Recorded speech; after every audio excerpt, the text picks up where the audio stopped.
নমস্কার বন্ধুরা, সাতবাহারের পক্ষ থেকে আপনাদের সবাইকে জানাই অনেক অনেক স্বাগত। আশা করছি সবাই ভালো আছেন, সুস্থ আছেন। আজ আমি বানাবো সম্পূর্ণ নিরামিষ ইউনিক স্বাদের একটা ঢ্যাঁড়সের রেসিপি, যেটা বানানো ভীষণই সহজ।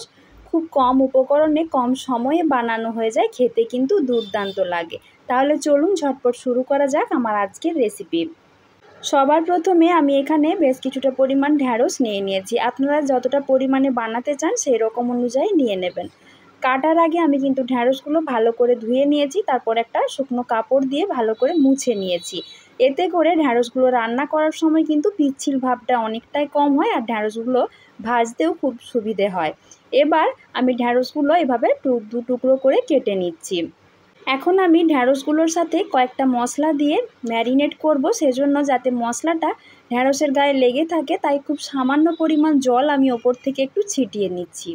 এবার ঢ্যাঁড়সটার সাথে দিয়ে দিচ্ছি 1 চামচ মতো রোস্টেড বেসন, আর তার সাথে দিয়ে দেব সমস্ত রকমের গুঁড়ো মশলা। আমি এখানে 1/2 চামচ হলুদ গুঁড়ো, 1/2 চামচ জিরের গুঁড়ো, 1/2 চামচ কাশ্মীরি লঙ্কার গুঁড়ো আর নিয়েছি 1/2 চামচ মতো লবণ। এবার সব কিছু ভালো করে হাত দিয়ে একটু মেখে নিতে হবে। এইভাবে ঢ্যাঁড়সগুলো আমি ম্যারিনেট করে 5 মিনিটের জন্য রেস্টে রেখে দেবো। অন্যদিকে আমি একটা মশলা তৈরি করে নেব। তার জন্য একটা বাটিতে 1 চামচ হলুদ সরষে নিয়েছি, ওই চামচেরই মাপ করে নিয়েছি 1.5 চামচ মতো পোস্ত। তার সঙ্গে কয়েকটা কাঁচা লঙ্কা দিয়ে আমি এটা মিহি করে বেটে নেব। অন্যদিকে 5 মিনিট হয়ে গেছে। এবার কড়াইতে দিয়ে দিচ্ছি বেশ কিছুটা পরিমাণে তেল। এখানে একটু তেলটা বেশি দিলে খেতে কিন্তু ভালো লাগবে।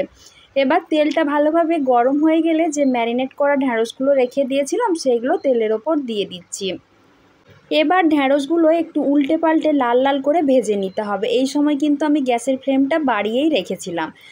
ঢ্যাঁড়সটা আমি 2-3 মিনিট মতো একটু ভালো করে ভেজে তুলে নেব। ঢ্যাঁড়সটা তুলে নেবার পর ওই কড়াতেই আমি আবারও দিয়ে দিচ্ছি 3 চামচ মতো সরষের তেল। রান্নাটা সরষের তেল দিয়েই বানাবো। এবার তেলটা ভালোভাবে গরম হয়ে গেলে ওই তেলের মধ্যে ফোড়নে দিয়ে দিচ্ছি ছোট্ট চামচের 1 চামচ কালো জিরে।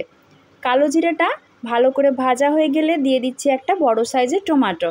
টমেটোটা যাতে সহজেই নরম হয়ে গলে যায় সেজন্য টমেটোর সাথে দিয়ে দিচ্ছি সামান্য পরিমাণ একটু লবণ। তারপর ভালো করে নেড়ে চেড়ে আমি টমেটোটার সাথে লবণটা মিশিয়ে নিচ্ছি।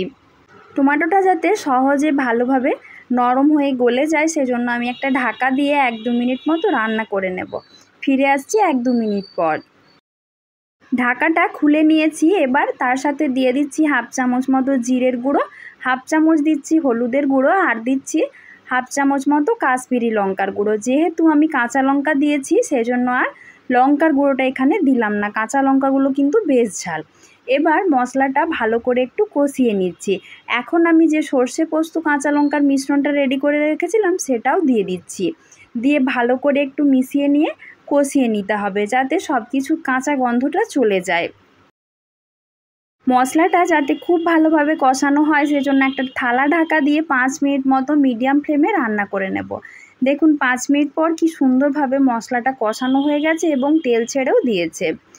এখন আমি যে আগের থেকে ঢ্যাঁড়সগুলো ভেজে তুলে রেখেছিলাম সেইগুলো মশলার সাথে দিয়ে দিচ্ছি। দিয়ে 2-3 মিনিট মতো ভালো করে একটু মশলার সাথে কষিয়ে নেব। আমার আজকের রেসিপিটা কিন্তু সম্পূর্ণ নিরামিষ। আমি এটাতে কোনো রকম পেঁয়াজ রসুন ব্যবহার করিনি। আপনারা যে কোনো নিরামিষ দিনে ভাত হোক বা রুটি পরোটার সাথেও সাইড ডিশ হিসেবে এটা রেখে দিতে পারেন, খেতে কিন্তু দুর্দান্ত লাগে। এখন 2 মিনিট মতো কষিয়ে নিয়েছি। এবার দিয়ে দিচ্ছি সামান্য পরিমাণে একটু জল। এবার জলটা দিয়ে ভালো করে একটু মিশিয়ে নেব।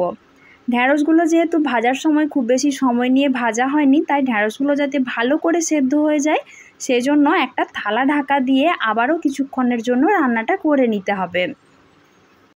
থালাটা ঢাকা দিয়ে আরও 7-8 মিনিট মতো রান্না করে নিয়েছি। এখন আমি থালাটা খুলে দেখে নেব রান্নাটা কতটা কি হয়েছে। দেখুন তরকারিটার কালারটা কতটা সুন্দর এসেছে, আর রান্নাটা কিন্তু আমার প্রায় কমপ্লিট। ঢ্যাঁড়স কিন্তু এমনিতেও সেদ্ধ হতে খুব বেশি সময় লাগে না।